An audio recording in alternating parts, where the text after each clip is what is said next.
Ante toda la polémica que existe en estos momentos sobre la obligación que tiene Guillermo Ochoa por llegar a su sexto mundial, hoy hemos preparado este video con lujo de detalle donde explicaremos las grandes diferencias entre estos dos guardametas. A uno se le considera leyenda y veremos por qué. Otro desea serlo, pero muchos de los que le bailan sus atajadas creen que es el mejor portero mexicano de la historia. Y está muy por encima de la Tota, quien se ha ido de este mundo a los 93 años de edad. No obstante, durante su andar, dejó un legado el cual quisieron pisotear, pero que hasta la fecha se mantiene intacto. Hoy pondremos a competir en el imaginario a estos dos guardametas y explicaremos quién posiblemente fue el mejor, entre polémicas, juegos, goles recibidos, participaciones mundialistas. Pues mientras uno jugó 5 mundiales, otro solo lo ha hecho en 3. Y tal vez por eso desee llegar a su sexto mundial, que en realidad sería el cuarto donde tenga minutos en la cancha. Además, repasaremos las grandes diferencias entre estos dos porteros y los diferentes contextos por los cuales tuvieron que pasar para llegar al lugar donde están. Es por eso que hoy te presento Duelo de Titanes, la Tota Carvajal contra Memo Ochoa. ¿Quién es el mejor? Si quieres más historias como esta, suscríbete al canal y activa la campana de notificaciones. Te divertirás, te lo aseguro.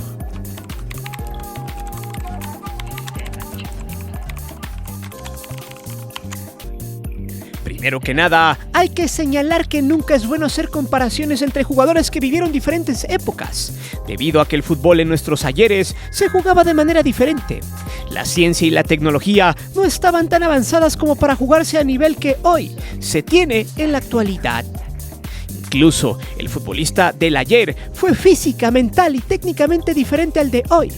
Sin embargo, apoyados en números y contextos, daremos una posible idea con base a algunas teorías sobre cómo pudieran enfrentarse mano a mano estos dos guardametas. En fin, de entrada, los contextos entre Paco Memo y la Tota Carvajal son completamente diferentes. El pasado de Antonio es quizá el prototipo del jugador que sigue existiendo en México, pero que en mínimas ocasiones llega a ser profesional. De familia muy humilde, fue apodado Tota desde su infancia por un chiquillo que era su vecino apodado el Cantinflas Sánchez, quien apenas empezaba a hablar y que no le podía decir Toño. Carvajal se inició en el fútbol del pavimento de las calles de la colonia San Rafael en la Ciudad de México. Hijo de padre camionero y de madre que lavaba y planchaba ajeno, vivía en una vecindad. A su corta edad, entre los 9 y los 11 años, se iba con sus amigos a jugar a la calle, pero su papá siempre se negaba a que lo hiciera, pues uno de sus 8 hermanos mayores había sido atropellado por andar jugando en la calle. Sin embargo, no le importó, y consumía sus tiempos libres practicando hasta llegar al fútbol amateur, con un tal Club Oviedo a sus 12 años de edad, siendo apenas un crío de secundaria. No obstante, 6 años más tarde, Carvajal fue visoreado por la gente del Real Club España, los famosos albinegros que jugaban en el Parque España. Se lo llevaron por 11 balones de cuero, los cuales pagaron íntegros y en una sola exhibición. Cabe señalar que en las visorías compitió contra su amigo entrañable de la infancia, José Alfredo Jiménez, a quien conoció echando la reta en el kiosco del Morisco en Santa María de la Ribera. Real España solo jugó 45 partidos y tras 2 años emigró con el Club León en 1950 debido a la desaparición del Real España por temas políticos. Cabe señalar 2 cosas. A diferencia de los inicios de Paco Memo, a Carvajal le pagaban solo para los chescos. Podríamos decir que a la Tota, como jugador, nunca vio el dinero que vio Paco Memo siquiera en una temporada como profesional. Por amor al arte, el querer representar a México por orgullo y salir un poco de la pobreza, Carvajal destacó en su primer año con el León, y eso le valió para quedarse para siempre mientras fue jugador hasta 1966. 16 años donde consiguió 2 títulos de liga, en la 51-52, siendo el tercer título panza verde, y en la 55-56, último título antes de un gran letargo de este equipo sin ganar una liga. Además, una copa en la 57-58. Más adelante haremos una comparación de números en los campeonatos que logró la Tota contra el único campeonato de Paco Memo en México. El Llamado al Tri para Carvajal, llegó primero en 1948 en los Juegos Olímpicos de Londres, pues sus reflejos y la audacia para aventarse en donde fuera le daban ese distintivo especial en ese torneo. México cayó en la primera ronda ante Corea del Sur por 5-3, pero no jugó ese partido pues fue suplente. 2 años más tarde iniciaría su proceso histórico, que duró más de 60 años inquebrantable, mismo que le valió el apodo del 5 Copas. Por otro lado, Paco Memo Ochoa fue hijo de una familia de clase media de Guadalajara. Económicamente nunca la sufrió y también se inició jugando en las canchas que estaban por su casa. Sus padres se dedicaban al negocio de la panadería, les iba muy bien. Ochoa tenía destacado ímpetu por atajar las pelotas y generalmente siempre se ponía de portero en las retas. Sus padres por eso lo incentivaron a formarse en una escuelita y eligieron la del América porque al mudarse a la Ciudad de México le quedaba cerca de su casa, además de que siempre fue fan azul crema. Su proceso fue ese, y durante toda su historia Memo le apostó por profesionalizarse y crecer en Coapa. De hecho, fue de los canteranos más productivos de finales de los 90s y 2000. Fue ahí cuando Leo Benacker, en 2004, pidió hacer una visoría dándose cuenta de sus facultades interesantes para atajar, y así se lo llevó al debut en ese principio de año en un juego ante Rayados. Supliría a Adolfo Ríos, quien venía saliendo de una operación. Ochoa jugaría Liga y Copa Libertadores en ese momento. Luego de la salida del holandés, Oscar Ruggeri llegaría al banco azul crema en el Apertura 2004 y lo relegaría injustamente a la banca dejando a Sebastián Saja como titular. Sin embargo, los resultados del equipo serían un asco. Ruggeri sería destituido en ese mismo torneo tras 6 fechas dejando a Mario Carrillo en el banco y regresando a Ochoa a la titularidad indiscutible hasta nuestros tiempos.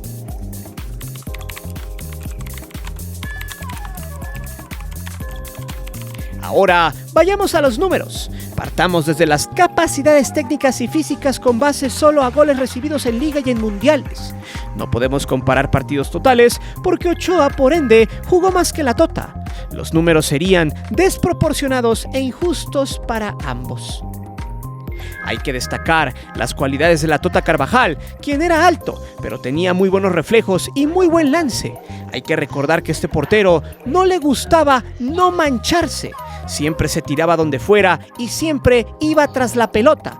Tenía buena amplitud de movimiento y también buena salida.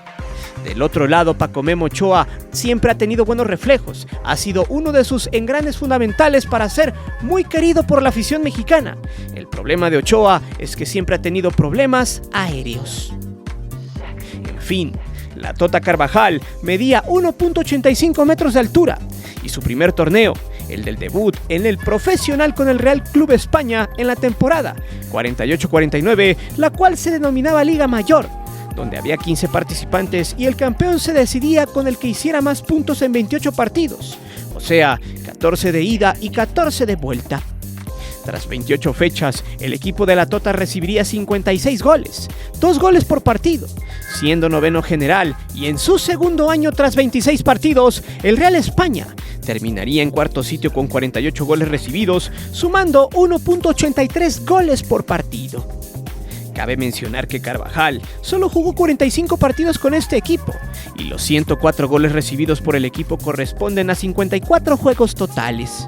Como no se tiene conocimiento exacto de cuántos goles reales recibió Carvajal, podemos decir que este solo jugó el 83% de todos los juegos, por lo que seguramente recibió aproximadamente entre el 70% y 80% de los goles, o sea, entre 72 y 83 tantos. Recordemos que en aquellos entonces el fútbol se jugaba diferente, además que a la Tota nunca le gustó usar guantes a pesar del peso descomunal de las pelotas de la época y el dolor de estos cuando chocaban con la piel o con los huesos. Aún así, uno de sus lemas era "gato con guantes no agarra ratón". Sin embargo, sus 2 años con el Real España fueron el fin de la Liga Mayor para darle paso a la Primera División Mexicana. Aunque ambas eran profesionales, fue la liga de 1950-1951 la que en teoría debería de contar para equiparar con Paco Memo por la profesionalización. Con la Fiera, los números fueron muy distintos, solo que aquí el número de juegos bajó de 26 a 22 por la disminución de clubes. Sin embargo, dejó a la Fiera en cuarto sitio, solo recibió 27 goles, por lo tanto el promedio más ad hoc, considerando que jugaba en un equipo de nivel, sería 1.22 goles por partido en su primera temporada con el León. Por otro lado, Paco Memo Ochoa tuvo un inicio de preferencia por Leo Benacer. Como lo dijimos, fue el que lo debutó, y si bien la jugó a medias por los cambios de técnicos, en 12 partidos de liga recibió 20 goles en el primer semestre del 2004, un promedio de 1.66 goles por partido. Si hablamos de todo un año casi íntegro, podemos decir que en 2004-2005, Ochoa registró 31 partidos totales de liga con América y recibió 46 goles, un total de 1.48 goles por partido. Pero hay que apuntar, a diferencia de la Tota, en su primer torneo completo, Ochoa jugó 9 partidos más que Carvajal. En selección mexicana, la Tota se hizo famoso y leyenda por sus atajadas para la época, sin guantes y con herramienta muy rudimentaria, la cual ahora para un futbolista sería un completo viacrucis. Carvajal jugó casi siempre en canchas sin pasto, con botines de cuero y balones muy pesados. Por ejemplo, el balón duplo T del Mundial 1950 en Brasil. Si bien fue el primer balón hermético de la época, este utilizaba una cámara dentro del cosido de cuero auténtico, lo que hacía que el peso fuera totalmente descomunal. Cabe mencionar que, a diferencia de Paco Memo, quien ha asistido a 5 mundiales pero ha jugado 3, Carvajal jugó por lo menos en un partido de los 5 mundiales que disputó. Debutó en Brasil 1950, donde jugó los 3 partidos y recibió 10 goles. En Suiza 54 solo jugó 1 y recibió 3 tantos. En Suecia 58 recibió 8 goles en 3 juegos, mientras que en Chile 62, de 3 juegos solo permitió 4 goles. Y en Inglaterra 66, la Tota jugó un partido y dejó su valla en 0 ante Uruguay. Curiosamente, ese sería su último juego como seleccionado del Tri. Cabe mencionar que todos los balones utilizados en esas copas del mundo eran menos ligeros y más difíciles de controlar por la relación peso-velocidad. En total, Carvajal jugó 11 partidos en mundiales y recibió 25 tantos, un promedio de 2.27 goles por partido. Pero hay que señalar lo siguiente: en esos tiempos, México no tenía mucha infraestructura de logística. Lo tardado de los viajes les costaban mucho esfuerzo físico y mental a los jugadores, además de que muchos de ellos no estaban acostumbrados al jet lag. Las condiciones eran más complicadas sumado del nivel de juego. Distaba mucho de las grandes potencias de esas épocas como Brasil, Italia, Checoslovaquia, Alemania. Aún así, la Tota fue un guardameta sobresaliente porque jugaba por amor al arte y por orgullo. Vayamos a ver ahora a Paco Memo. Como sabemos, los primeros 2 mundiales los vio desde la banca y si olió la pelota fue mucho. En Alemania 2006 fue el tercer portero por detrás de Osvaldo Sánchez y Jesús Corona. En Sudáfrica fue banca del Conejo Pérez y hasta Brasil 2014 es donde comenzó su historia para ser un inamovible. En Brasil 2014, Paco Memo recibió 3 goles en 4 juegos para un promedio de .75 goles por partido. En Rusia 2018 jugó 4 y recibió 4, un gol por partido de promedio. Y para Qatar 2022, Paco Memo jugó 3 partidos y recibió 3 goles, un gol por partido en promedio. Si hacemos la sumatoria, en 5 mundiales, Ochoa ha disputado 11 partidos y ha recibido 10 goles, 0.9 goles por partido total. Cabe señalar que en las épocas de Paco Memo, las selecciones mexicanas con respecto a las de antaño han sido más competitivas y pasaron de una fase de grupos en el Mundial, cosa que para Carvajal nunca pudo hacer.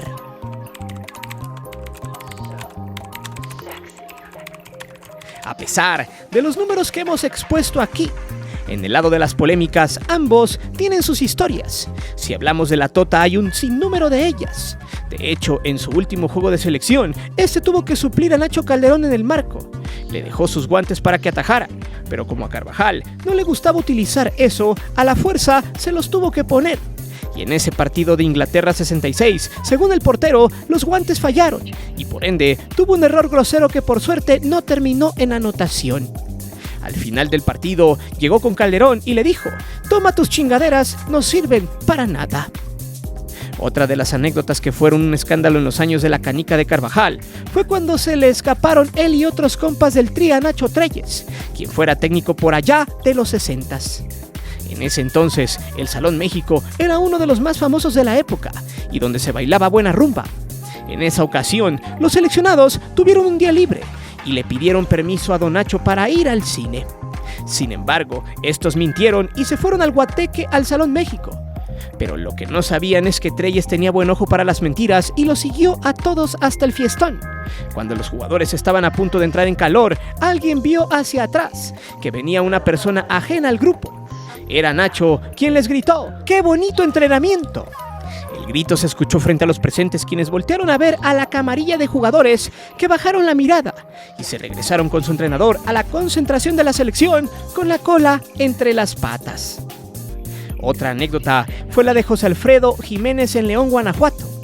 Ahí estaban concentrados los seleccionados en el Hotel México y de pronto el Rey le llamó a la Tota, pues le había pedido que escuchara su nueva canción que apenas grabaría. El cantante llegó al Hotel México, muy famoso en la ciudad del calzado en esa época, y cantó un palomazo del que sería un éxito después, llamado Caminos de Guanajuato, con todos los presentes. Fue ahí donde la Tota presentó a Treyes con el cantautor mexicano. Justo cuando fungía como auxiliar de Raúl Cárdenas en la selección entre los 60s y 70s, la Tota tuvo un accidente saliendo de la caseta a Querétaro. Un caballo le pegó al frente de su carro y el exfutbolista salió disparado lesionándose uno de sus ojos. Desde ese entonces tuvo muchos problemas de visión.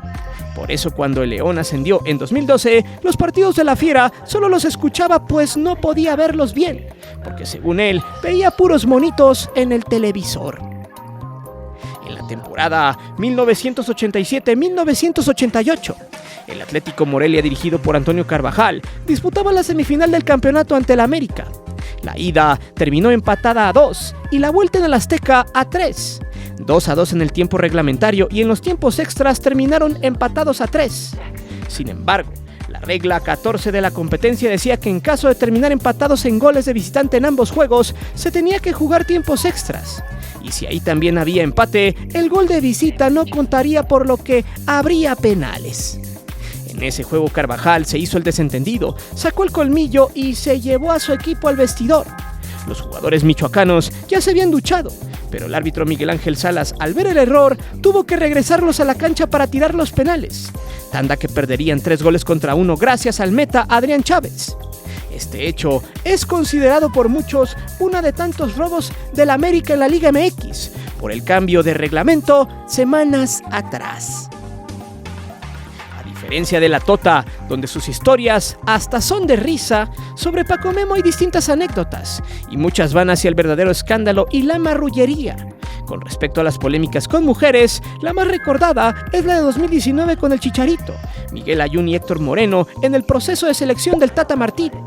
Situación que terminó marginando a Hernández del Tri y también del proceso mundialista rumbo a Qatar, debido a que Paco Memo ya se había vuelto socio de la selección mexicana. Además, su polémico y sobre todo evidente conflicto de interés. Justamente, apenas en este año, en el último duelo que tuvieron en el Azteca ante Jamaica, a petición de la Federación y de Paco Memo, estos iniciaron una supuesta investigación para ver si los que habían ido a abuchear al juego a Paco Memo habían sido personas plantadas. ¿Por quién? Nunca dijeron, pero trataron de justificar los hechos extracancha del inamovible de la selección. También, si hablamos de Europa, sería justo precisar que supuestamente la Tota tuvo la oportunidad de jugar para el Real Madrid cuando este estaba en su prime de juego.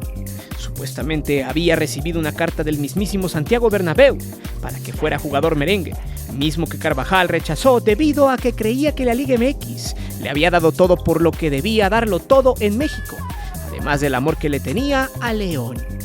Por otro lado, Paco Memo emigró al continente europeo por allá del 2011, situación que lo llevó hasta ahora a tener 2 descensos, con Ajaccio y el Granada.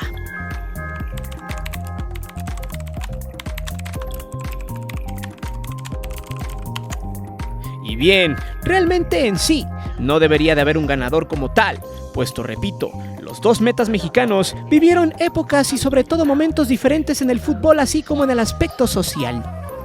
Digan lo que digan, son situaciones muy complicadas de analizar y evaluar, Pero lo que sí es verdad es que si Paco Memo hubiera jugado las épocas de la Tota, quizás se hubiera usado guantes. Y tal vez se la haría más complicado atajar, con tantas falencias defensivas de la época. La Tota, por su parte, con esa valía e ímpetu que tenía y sobre todo, que jugaba por amor al fútbol, si se hubiese adaptado a los guantes, tal vez hubiera sido interesante verlo volar con tantas herramientas que existen hoy en día para mejorar el rendimiento físico y atlético de los jugadores. Porque es complicado que un portero de una época donde tuvo más herramientas se adapte a otra época donde no las hay o no las había. Caso contrario, que alguien que no las tuvo pero ahora sí las tiene, eso sí lo podemos ver. Cuando alguien llega a un empleo donde hace todo con poco y después llega a otro empleo donde solo lo contratan para un punto en específico y tiene más comodidades. Sea como sea el caso, otra gran diferencia donde la Tota es el vencedor entre comillas es que este sí jugó los 5 mundiales, mientras que Ochoa solo ha jugado 3 en realidad, y va que vuela para su 4º mundial y 6º donde sea convocado, siendo así el hombre sobre la tierra con más llamados a mundiales en la historia. Quizá esa es la salida que pondría Paco Memo en el récord Guinness. Para finalizar, y como dato, hasta ahora Paco Memo tiene un saldo muy negativo total, pues ha recibido en todos los clubes más goles que partidos jugados, siendo hasta ahora en total 677 partidos disputados por 930 goles recibidos. Paco Memo está a 70 tantos de recibir 1000 tantos en su carrera, para un total de 1.3 goles por partido, un dato sumamente estremecedor del que pocos hablan. Por otro lado, hay que reconocer a la Tota Carvajal como un portero con garra, apegado a sus dogmas, mismos que cuando fue técnico los inyectó a equipos que dirigió, en su mayoría clubes parchados y cascajos de otros, desechos como le llamaban antes. Aún así, siempre comulgó con esa vieja pero efectiva idea de que el futbolista mexicano tiene corazón y garra, algo que se ve muy poco hoy en día en el fútbol profesional de nuestro país. Por ahora, solo queda leer a la afición y esperar sus argumentos en la caja de comentarios, pues pregunto, para ti, ¿quién ha sido el mejor entre estos dos? ¿Qué otra anécdota te sabes sobre la Tota Carvajal? ¿Qué nos faltó anexar en este versus? Déjame saber tus respuestas aquí abajo. Recuerda que aquí leemos siempre los comentarios. Si te gustó este video, compártelo con tus amigos y no olvides de suscribirte al canal y de activar la campana de notificaciones. Mi nombre es Guillermo Antonio. Nos vemos hasta la próxima.